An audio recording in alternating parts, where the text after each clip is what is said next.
De mi parte, bienvenidos a todos a la Iglesia Bautista de Costa Verde. Es un placer estar con ustedes y que estemos todos juntos hoy reunidos, adorando a Dios. Ciertamente hoy sabemos que se celebra la resurrección de Cristo, pero es algo que nosotros celebramos todos los domingos, de hecho todos los días. Así que acompáñenme a orar antes de empezar. Amado Dios, gracias por la oportunidad que nos das de tener la dicha, de tener la vida, de tener salud. Gracias por la oportunidad que tú nos das de poder conocerte, de adorarte, de escuchar tu palabra y aún más de entenderla. Padre, yo te ruego que hoy seas tú, como siempre, que hables y no nosotros. Que seas tú quien hable en nuestra vida y hagas la obra que debas hacer en cada una de nuestras situaciones, en cada una de nuestras vidas, que hables a nuestros corazones, que consueles, que confrontes, que confortes. Padre, gracias por Cristo, gracias por haberlo entregado para salvación para nosotros, gracias por su resurrección y gracias porque ha hecho un pueblo para sí, del cual nosotros, por pura gracia y misericordia, podemos ser parte, y te pedimos que nos ayudes a ser entes activos en la propagación de este mensaje de salvación. Amén. Además, qué bueno que podamos estar aquí todos. Me alegra poder ver personas de todas las edades y de distintas partes del país, inclusive. Es de verdad un gozo. El título del sermón hoy es Un evento digno de recordar. Un evento digno de recordar. Estamos recordando y celebrando la resurrección de Cristo. Eso es bastante obvio, todo el mundo lo sabe, hasta personas que no son cristianas saben qué es lo que se celebra hoy por ser Semana Santa. Se celebra la muerte y la resurrección. Y surgen varias preguntas que pueden surgir, ¿no? ¿Es bueno? Y si es bueno, ¿por qué es bueno? ¿Qué representa esto para nosotros? ¿O por qué vale la pena, si es que vale la pena recordarlo? Y trataré de tomar un camino un poquito más largo del usual para responder estas preguntas. Y voy a tratar de unir la explicación con dos celebraciones muy importantes que el Señor instituyó: la Pascua y la Cena del Señor, que de hecho hoy, con el favor de Dios, vamos a celebrar también. Y para eso es importante que usted sepa de que la Biblia tiene 66 libros, pero no son 66 libros aislados, como si uno comprara un libro de cuentos, donde uno puede leer los 3 cerditos y Caperucita Roja, y uno no tiene nada que ver con el otro. En la Biblia, desde Génesis hasta Apocalipsis, hay un solo hilo conductor, que es la resurrección y el Evangelio de Cristo, anunciado desde el inicio, explicado, proclamado, explicado después. Eso es todo lo que la Biblia trata. Si usted lee Malaquías, si usted lee Salmos, todo habla de lo mismo. Y por ende podemos ir a Éxodo también para entender eso.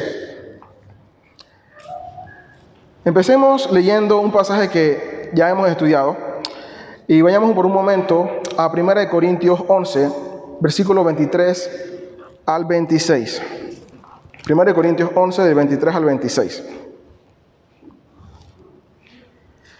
Dice así: porque yo recibí del Señor lo mismo que les he enseñado, que el Señor Jesús, la noche que fue entregado, tomó pan y después de dar gracias lo partió y dijo: esto es mi cuerpo, que es para ustedes, hagan esto en memoria de mí. De la misma manera tomó también la copa después de haber cenado, diciendo: esta copa es el nuevo pacto en mi sangre. Hagan esto cuantas veces la beban en memoria de mí. Porque todas las veces que coman este pan y beban esta copa, proclaman la muerte del Señor hasta que Él venga. Dios, desde Génesis, siempre hizo mucho énfasis en que recordemos su palabra, que la entendamos, pero que la recordemos también, que recordemos sus hechos, que recordemos sus promesas. Y aquí Jesús nos dice que proclamemos su muerte, que anunciemos su muerte. Él está aquí instituyendo una nueva ordenanza. Hasta antes de este episodio que narran los evangelios de Mateo, Marcos y Lucas, esto nunca se había celebrado, nunca había pasado. Él anuncia dos cosas muy puntuales: su muerte y su retorno de manera física, porque dice, anuncian la muerte hasta que Él venga, es decir, Él va a morir y va a regresar. Eso es lo que está claro aquí. No dice explícitamente que hay una resurrección, pero espero que podamos ver cómo está también implícito la resurrección en esta celebración. Esta celebración de la Cena del Señor no se instituyó una noche cualquiera, donde se reunió Jesús con sus discípulos y dijo, hoy esta cena vamos a cambiarla. Ni tampoco fue en una celebración cualquiera. Jesús está inaugurando una nueva celebración, una noche muy especial para el pueblo judío. Ellos estaban celebrando una fiesta que ya Dios le había mandado a celebrar desde el Antiguo Testamento, la fiesta de la Pascua, que de hecho era la fiesta más importante para ese pueblo. Y no fue casualidad que en una noche de celebración de fiesta de Pascua, Jesús dijera estas palabras, instituyera esta nueva celebración. No hay casualidades con Dios. Yo creo que después de la prédica pasada debe quedar mucho más claro de que no hay casualidades para Dios. Pero entonces, si no fue casualidad, ¿por qué en la Pascua? ¿Qué tenía de importante esa fiesta? ¿Por qué Jesús lo hace en esa fiesta? Y para entender necesitamos saber qué era la Pascua. La Pascua es la celebración que Dios mandó a los israelitas celebrar justo antes de salir de Egipto. Y luego debían hacerla cada año para recordar precisamente la liberación que experimentaron, gracias a Dios, de manos de los egipcios. ¿Cómo se celebraba la Pascua? Bueno, cada familia tenía que buscar un cordero o una cabra de un año sin defecto. Lo tenían que matar y tenían que comer su carne por completo. Si no se la comían toda, tenían entonces que botar el resto de la carne. Pero cuando se instituyó originalmente, además necesitaban poner algo de la sangre del cordero, de ese animal, en los marcos de las puertas de su casa y en el dintel, que es el marco horizontal de la puerta. No debían comer nada con levadura y debían comerla listos para salir. Así se instituyó eso. Ahora, estas instrucciones las vamos a ver en Éxodo 12, pero en Éxodo 11 el contexto es muy importante. Vayamos un momento a Éxodo 11. En Éxodo 11, Moisés, trasládense un momentito al pueblo de Israel en Egipto, esclavizado, las plagas dándose, ya habían pasado las 9 primeras plagas. Y previo a la última plaga, pasa esto que vamos a leer. El Señor hizo que el pueblo, en Éxodo 11, del 3 al 7, el Señor hizo que el pueblo se ganara el favor de los egipcios. Además, el mismo Moisés era muy estimado en la tierra de Egipto, tanto a los ojos del siervo de Faraón como a los ojos del pueblo. Y Moisés dijo, así dice el Señor, como a medianoche yo pasaré por toda la tierra de Egipto y morirá todo primogénito en la tierra de Egipto, desde el primogénito de Faraón, que se sienta en su trono, hasta el primogénito de la sierva que está detrás del molino. También todo primogénito del ganado, y habrá gran clamor en toda la tierra de Egipto, como nunca antes lo ha habido y como nunca más lo habrá. Pero ninguno de los israelitas, ni siquiera un perro le ladrará, ni a hombre ni animal, para que ustedes entiendan cómo el Señor hace distinción entre Egipto e Israel. Esto fue antes de la última plaga, que fue la muerte de todos los primogénitos de Egipto, de animales y de personas. Era una plaga triste, fuerte, porque era sin distinción. El primer hijo de cada animal iba a morir, el primer hijo de cada familia iba a morir, independientemente de la edad. Podía ser un niño de 2 años, podía ser un bebé de meses, podía ser un señor de 40 años. El primogénito de cada familia iba a morir. Eso era algo grave. Iba a ser, dice, gran clamor. Y entiéndase, va a haber un llanto horrible. Cuando hay duelo, a todo el mundo se entristece. Pero ¿cuántas veces ustedes han visto que se muera alguien en su casa y en la casa del vecino y en la casa del vecino? ¿Quién consola a quién? ¿Quién ayuda a quién? Cuando todos están llorando, cuando todos están sufriendo, y con justa razón, se acaba de morir su primogénito. Esa última plaga fue la más fuerte de todas. Y Dios está diciendo, Egipto la va a sufrir, Israel no la va a sufrir. Ni siquiera los perros, y eso dice mucho, porque los perros no eran bien vistos en Israel, ni siquiera en el Nuevo Testamento, eran despreciados. Los perros no eran como mascotas queridas como hoy, andaban por ahí por el camino sueltos, eran animales de la calle. y ni el animal de la calle de Israel iba a sufrir esa muerte. Y Dios le dice, yo quiero que esto sepan, esto va a ser para que Israel entienda que el Señor hace distinción entre Egipto e Israel. Eso es Éxodo 11. Dios hablando con Moisés y Faraón. Pero en capítulo 12, Dios le va a explicar por qué Dios va a hacer distinción entre un pueblo y otro. Justo con la institución de la Pascua. En Éxodo 12, versículos 6 y 7, dando las instrucciones, dice, y lo guardarán hasta el día 14 del mismo mes. Entonces, toda la asamblea de la congregación de Israel lo matará al anochecer, hablando del Cordero. Ellos tomarán parte de la sangre y la pondrán en los postes y en el dintel de las casas donde lo coman. Luego, versículo 12 al 14. Porque esa noche pasaré por tierra de Egipto y heriré a todo primogénito en la tierra de Egipto, tanto de hombre como de animal. Ejecutaré juicios contra todos los dioses de Egipto, yo el Señor. La sangre les será a ustedes por señal en las casas donde estén. Cuando yo vea la sangre, pasaré de largo, y ninguna plaga vendrá sobre ustedes para destruirlos cuando yo hiera la tierra de Egipto. Y este día será memorable para ustedes, y lo celebrarán como fiesta al Señor. Lo celebrarán por todas sus generaciones como ordenanza perpetua. Ahora este panorama completo. Dios le va a dar salida al pueblo de Israel de Egipto, va a traer mortandad a los egipcios y no sobre los israelitas. Originalmente parecía que simplemente Dios estaba diciéndole a Moisés, ustedes se salvaron, no se preocupen, no les va a pasar nada. Pero no era tan sencillo.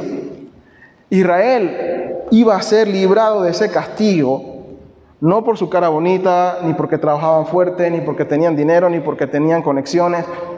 Israel iba a ser librado de ese castigo, en ese caso, por la sangre de los corderos.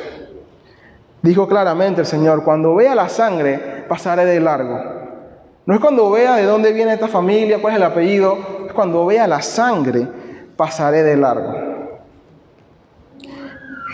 La palabra Pascua viene del latín pascha, que viene del hebreo pesaj, que significa paso o salto. En inglés todavía es mucho más clara la palabra porque se dice pass over.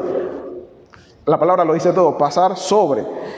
Entonces, aquí está diciendo básicamente el Señor, yo voy a saltarlos a ustedes, voy a pasar de largo en el castigo, pero cuando vea la sangre del Cordero. Eso es lo que me va a decir a mí, aquí ya no necesito pasar.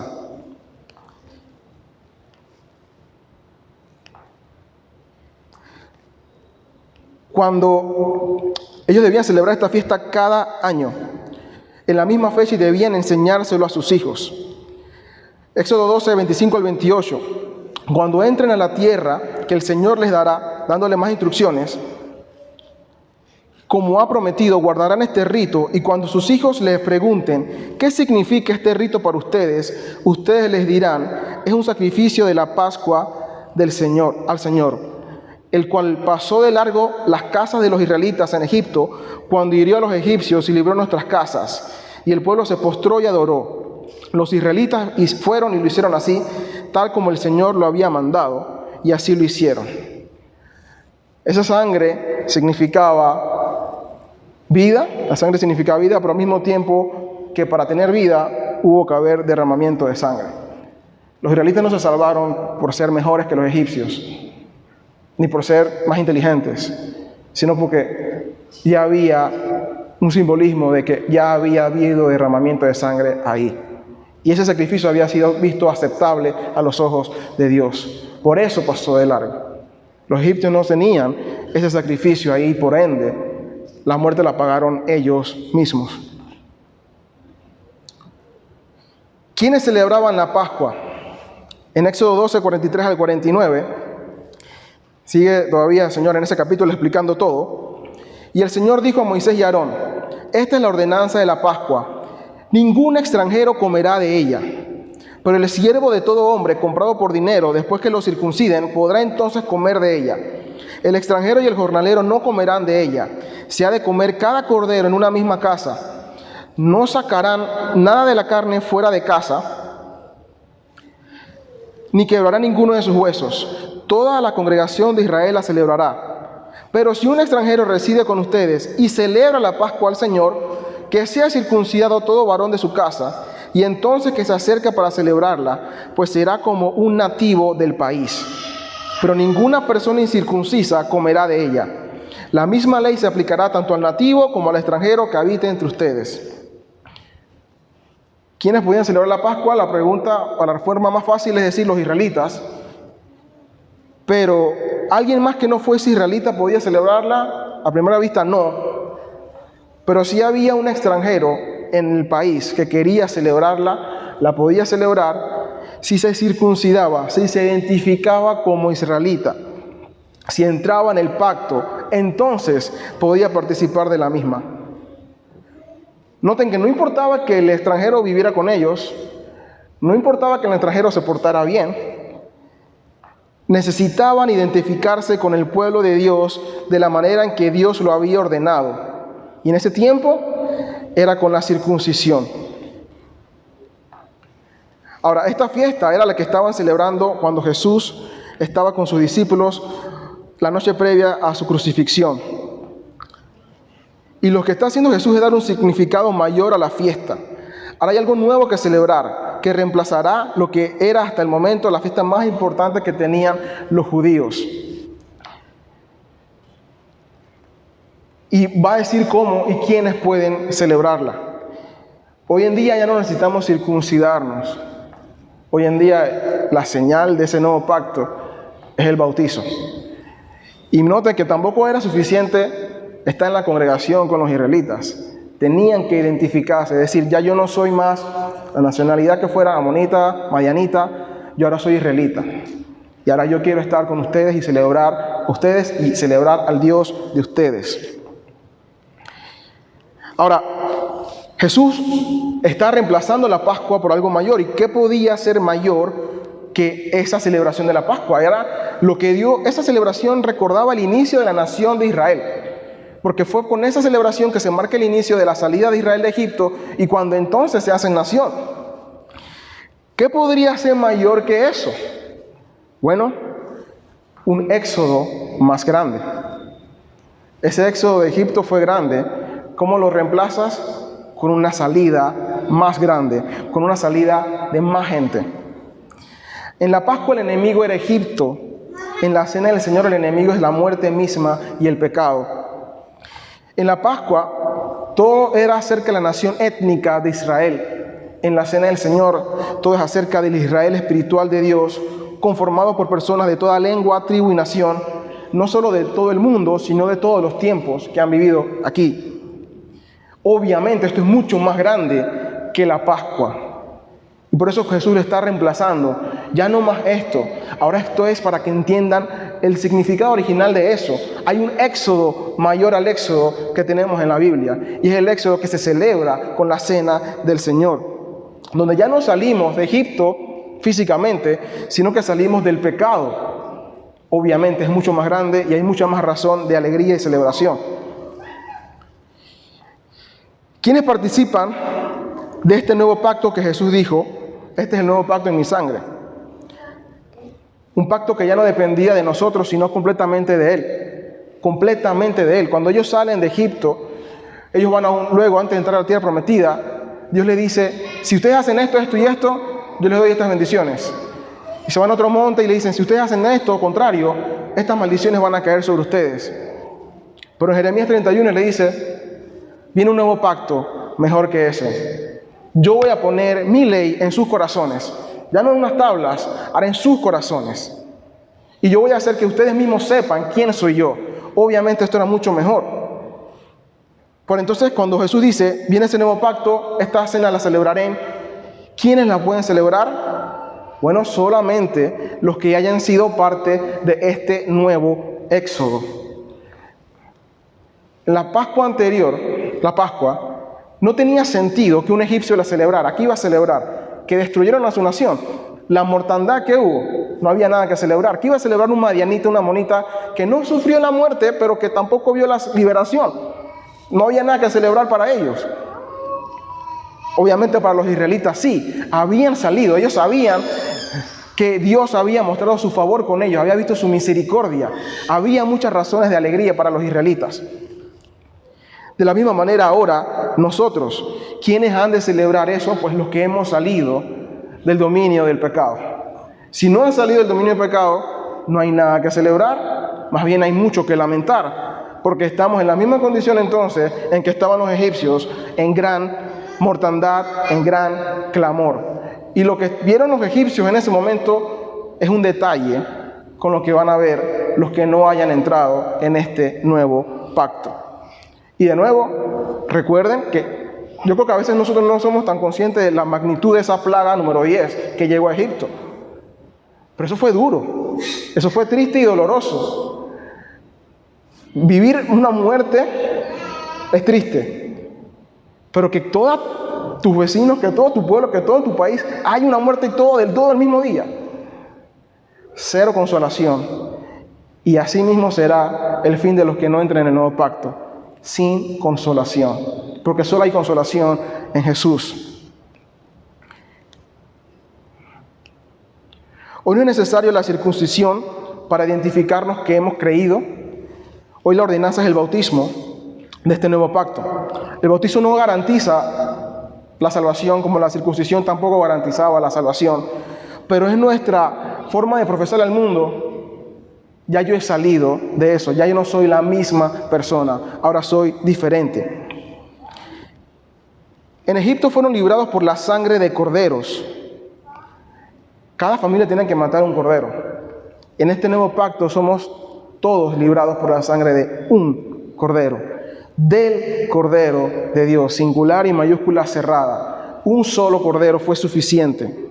No muchos corderos, uno solo, perfecto y suficiente. Ya no serían más sacrificios necesarios. Es por eso que, como leíamos en la confesión, nosotros tenemos que recordar eso, a lo que dice la palabra. Hebreos 10, 5 al 10. Hebreos 10, 5 al 10.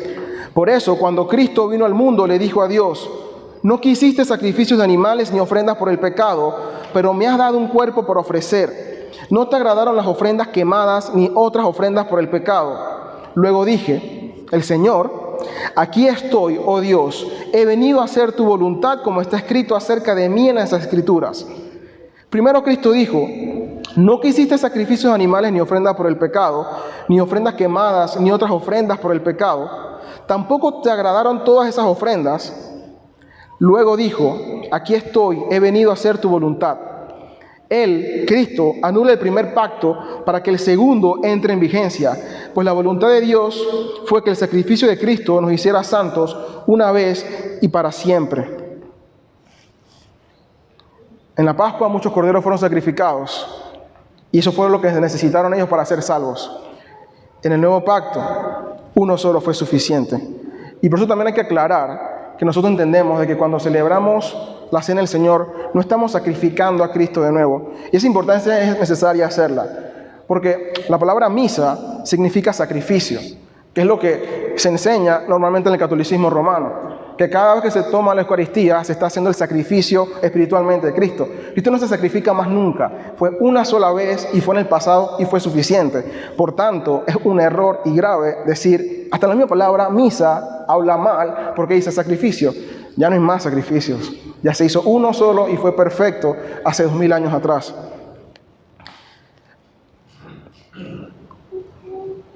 Y al igual que antes, también fue necesario el derramamiento de sangre. No podríamos tener vida sin la remisión de pecados. Y la paga del pecado es muerte. Entonces esa justicia debía ser satisfecha tal cual Dios lo expresa. Juan 1:29, Juan el Bautista dijo, cuando vio a Jesús, que venía hacia él y dijo, ahí está el Cordero de Dios que quita el pecado del mundo. Esa alusión al Cordero no era que a un animal bonito, que era manso, era porque Juan el Bautista sabía que lo que Jesús representaba en ese momento era el sacrificio que el mundo necesitaba. En la Pascua nunca hay una instrucción que diga, recuerden cuando la coman al animalito que mataron. Siempre decían, recuerden, el Señor lo sacó, pero nunca decía, recuérdense la ovejita, recuérdense el cordero. Pero ahora sí nos mandan a recordar el sacrificio, porque el sacrificio ya no es una oveja, Ahora el sacrificio es el mismo Dios poniendo su vida por nosotros. El perfecto Dios muriendo por perfectos pecadores. Ahora sí vale la pena recordar el sacrificio, porque ya no era una oveja, ahora es el Señor Jesús, Dios muriendo por nosotros.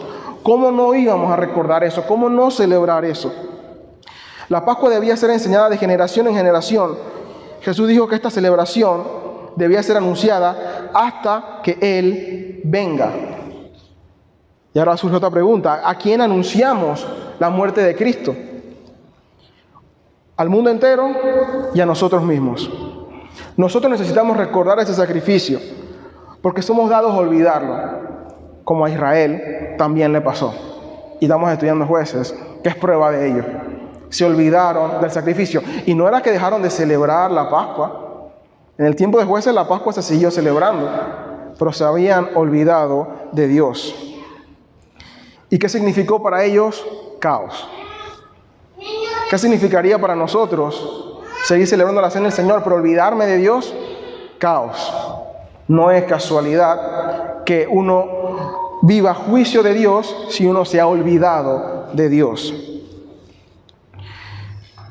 Y eso nos recuerda también que somos salvos por gracia y por misericordia. Y como la palabra misma lo dice, eso es inmerecido. Y nos da la humildad y el agradecimiento suficiente para vivir así todos los días. Y al tomar la cena podemos recordar eso. Pero también dice que se anuncia, y el mundo entero necesita saber, ya no que Israel salió de Egipto, sino que muchas personas hemos sido librados de la muerte y el pecado, porque Dios se hizo hombre y murió por nuestros pecados, y eso necesita ser anunciado. La gente necesita escuchar de ese sacrificio. Necesita escuchar de que de este Egipto espiritual hay salida. Y que ya no necesitas buscar un cordero, que hoy podría ser traducido con: pago una manda, hago una penitencia, me autoflagelo y me castigo. Sí, hay que pagar una consecuencia para salir de ese Egipto espiritual, pero ni usted ni yo ni nadie de este mundo, ser humano, puede pagarla. Por eso fue que Jesús lo pagó por completo. Entonces nos toca confiar en que su sacrificio fue suficiente. Y aunque yo sé que hoy uno diría, bueno, no es Viernes Santo porque estamos hablando tanto de la muerte, hablamos de la resurrección y hablaremos de ello un poco adelante. Jesús dijo: anuncien mi muerte hasta que venga de nuevo. Y aquí es donde está implícita la resurrección en la cena del Señor. Jesús dijo: anuncien mi muerte hasta que venga. Pero ¿cómo voy a venir si estoy muerto? Porque obviamente Él iba a resucitar. Si yo le dijera, cuando yo me muera, celebren mi muerte hasta que venga, eso sería una locura, porque ¿de dónde voy a venir si estoy muerto? Pero para Jesús no era una locura, porque Él iba a resucitar y resucitó. Por tanto, Él sí podía volver. Él estaba diciendo, sin las palabras exactas en ese momento, lo que ya había dicho antes: yo voy a morir y voy a resucitar, y luego volveré. Y es que si Jesús no hubiese resucitado, entonces aquí sí no hay nada que celebrar. El sacrificio hubiese sido trágico, no hubiese servido para nada. Y es que Jesús no solamente fue el sacrificio, sino que fue el sacerdote que ofició el sacrificio. En el Antiguo Testamento, la marca que un sacrificio era aceptado era cuando el sumo sacerdote entraba al lugar santísimo, presentaba la ofrenda y salía. Que él saliera vivo significaba el sacrificio lo aceptaron. Los sumos sacerdotes entraban con una cuerda por si morían, poder jalarlos. Si morían, eso significa el sacrificio no fue acepto. Posiblemente no lo hizo bien, o el sumo sacerdote no pudo hacerlo de la manera correcta. No fue apto. Y tenían unas campanitas que sonaban que indicaban: se está moviendo, está vivo. La salida del sumo sacerdote hacia el pueblo, hacia la congregación que estaba expectante afuera, era alegría. Porque cuando el sumo sacerdote salía, era como que: nos salvamos, nuestros pecados han sido perdonados. Jesús entra a ofrecerse Él mismo como sacrificio y sale de manera victoriosa. Y por eso hay que celebrarlo, porque al Él resucitar nos está diciendo: fue aceptado. Fue perfecto, mi Padre lo aceptó, sus pecados han sido perdonados. Y así como Israel en ignorancia se alegraba en el desierto cuando hacían eso, nosotros con mucha más razón deberíamos alegrarnos hoy de saber que Jesús resucitó. Porque si eso no hubiese pasado, nuestros pecados hoy todavía estarían sin ser perdonados y jamás podrían haber sido perdonados sin eso. Celebremos la resurrección sin duda alguna. Y una gran manera de hacerlo es la cena del Señor. Él lo mandó. Pero no lo hagamos solamente en la cena del Señor. Cada domingo nosotros celebramos la resurrección. Nos reunimos domingo porque Él resucitó un domingo. Por eso que cada domingo nosotros presentamos el Evangelio. No necesitamos esperar hoy para recordarlo. Lo recordamos todos los domingos y debemos recordarlo, de hecho, todos los días de nuestra vida. Permítame hacerle unas preguntas sin necesidad que las respondan, solamente piensen. ¿Ha sido usted librado de la muerte y el pecado? ¿Ha creído usted en el Señor Jesús como Rey y Salvador? ¿Ha obedecido usted al Señor en la ordenanza del bautismo? Si usted tiene que responder no a estas preguntas, o aunque sea una, y usted es una persona que le gusta usar estos días y decir, no, esta semana hay que reflexionar, yo no voy a la playa, yo me quedo en la casa, yo veo las películas, y esa reflexión no lo lleva al arrepentimiento, con dolor en el alma le tengo que decir que usted está perdido, está muerto y que necesita poner su fe en Cristo Jesús. No hay otra manera de poder celebrar esto si no es en el arrepentimiento de nuestros pecados, porque moralmente no podemos salvarnos. Necesita ser cubierto de la sangre del Cordero para la salvación. Y voy a hacer una aclaración. La sangre de Cristo no es para la sanidad de enfermedades, ni para la liberación de demonios, ni para que la medicina funcione, ni tampoco es una palabra para decir, la sangre de Cristo tiene poder. No, la sangre de Cristo es para perdonar sus pecados y ya. Esa sangre del Cordero no se usaba para más nada que para que fueran salvos de la muerte. La sangre de Cristo es igual. No se usa para más nada que para salvarnos de la muerte espiritual eterna. Es incorrecto usar la sangre de Cristo como que hay la sangre de Cristo, la sangre de Cristo es solamente para ser salvos, para salvarnos de la ira del Padre.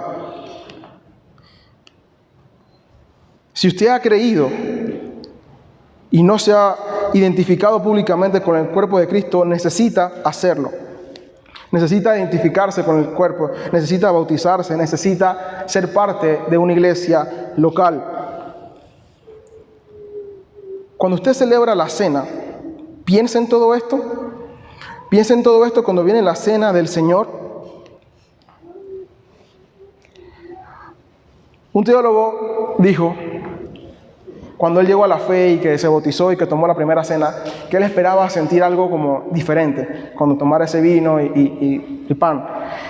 Dicen, no sentí nada, con el tiempo sentí que, bueno, recordar esto, que Jesús me perdonó, y es importante. Pero luego escribió lo siguiente: en la cena del Señor, Cristo como anfitrión me invita a su mesa. Cristo como mediador del nuevo pacto me tuvo como una de las partes de dicho pacto. Como Cordero de Dios me limpió de mis pecados. Como mi hermano me mostró cómo vivir para la gloria de Dios y cómo expresarle mi gratitud.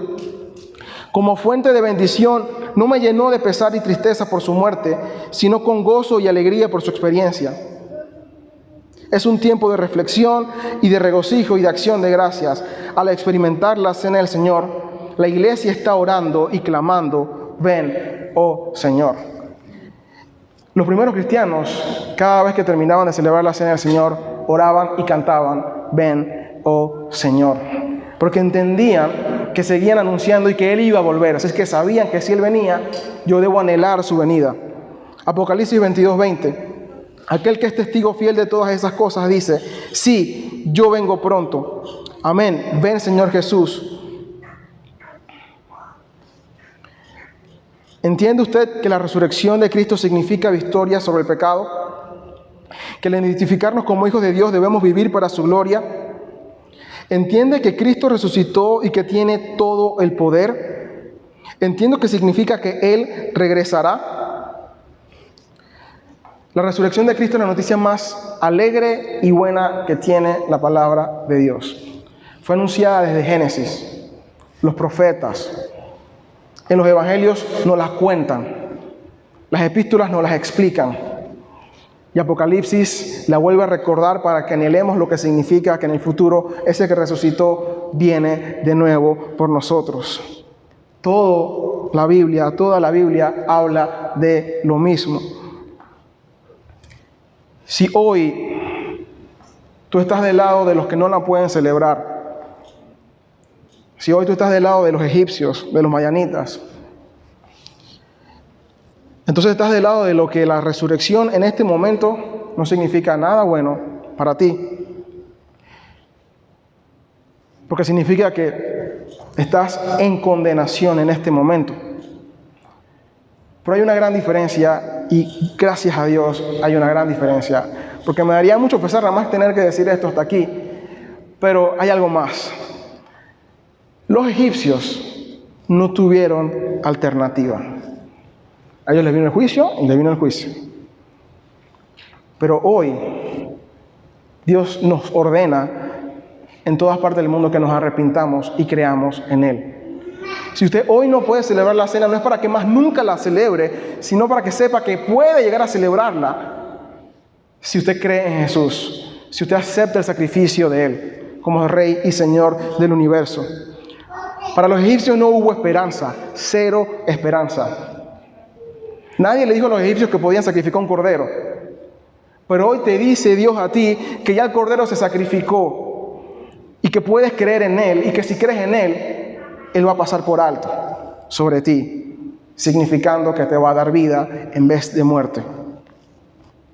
Nos toca arrepentirnos. Cristo viene pronto, y así como Malaquías lo dice al final, será para gozo en algunos que saltarán como los caballitos en los establos, pero gran tristeza y lamento para otros. Mi deseo es que todos los que estamos aquí seamos del lado de los que nos alegramos por su regreso, y no de los que nos asustamos porque Él venga.